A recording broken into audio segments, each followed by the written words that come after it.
How optimistic are you about Burrow with the Bengals organization?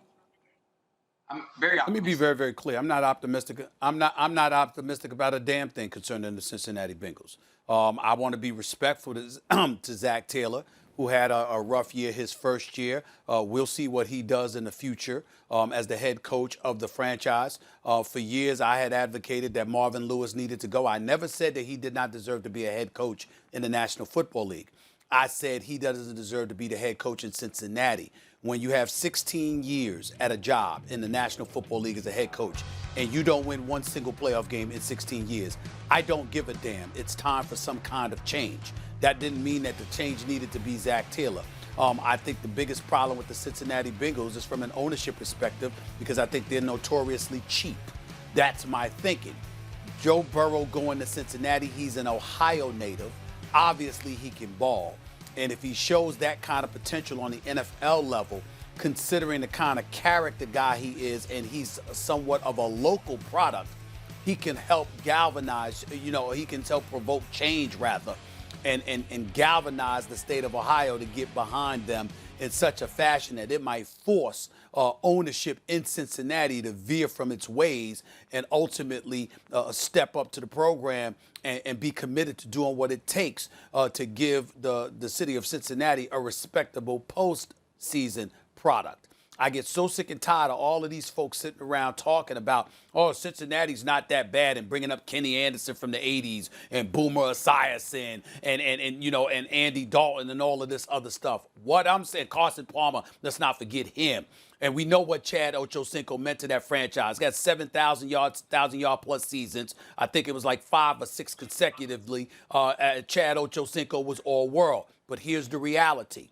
That organization is not a great organization. They've done nothing to show us otherwise. And to me, when you don't achieve anything in the postseason, I don't believe in you. And that's all I'm trying to say. But what great quarterback have they had to build around? Not a guy who you're trying to squint and pretend is great, but who showed you that he really had the potential to be great. One thing you could say about Joe Burrow. One thing you could say about, what's that? Carson Palmer, by the way, I said Carson no Palmer doubt about it.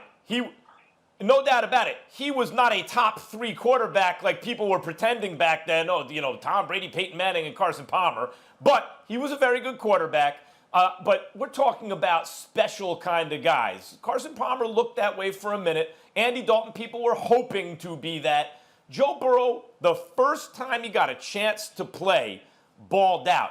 And he followed that up with a season that many consider the greatest in the history of college football.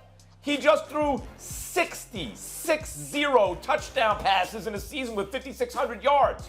He won the Heisman Trophy and the national championship in a great game against a great team and program. I mean, how much more could he have achieved in the time that he had to do it in 2 seasons really as a starter on the college level?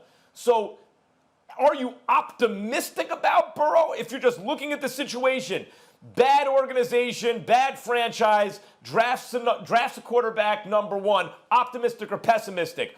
Are we hoping that Burrow can do something, or have we already seen that he's done it on a college level as well as anyone's ever done it at least, and that gives you reason to believe he can succeed as a pro? I think that is the case, and you should be optimistic if you're Cincinnati about Joe Burrow. You know what? I'm very optimistic, and I think he's going to be able to get it done.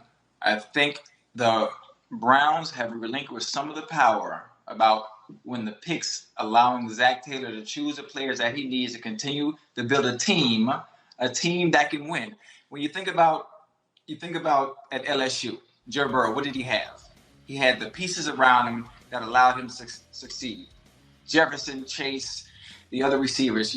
Now he's coming to Tyler Boyd, A.J. Green, John Ross. I think they will be fine in the long run. Again, Zach Taylor's first year is his first year. Things will get better as time goes on, and it takes time to build a team, especially a winning team of that magnitude when the franchise, as you guys so put, has been bad for so long. But I'm just remembering a few first-round exits not just too long ago. Chad Ochocinco, I hear you, speaking about the Cincinnati Bengals, and you're trying to talk about the Browns and what they relinquished and what have you.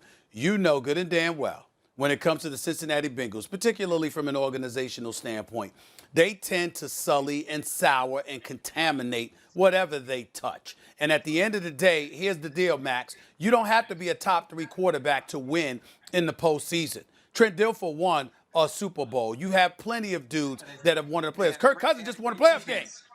Kirk Cousins just won a playoff game.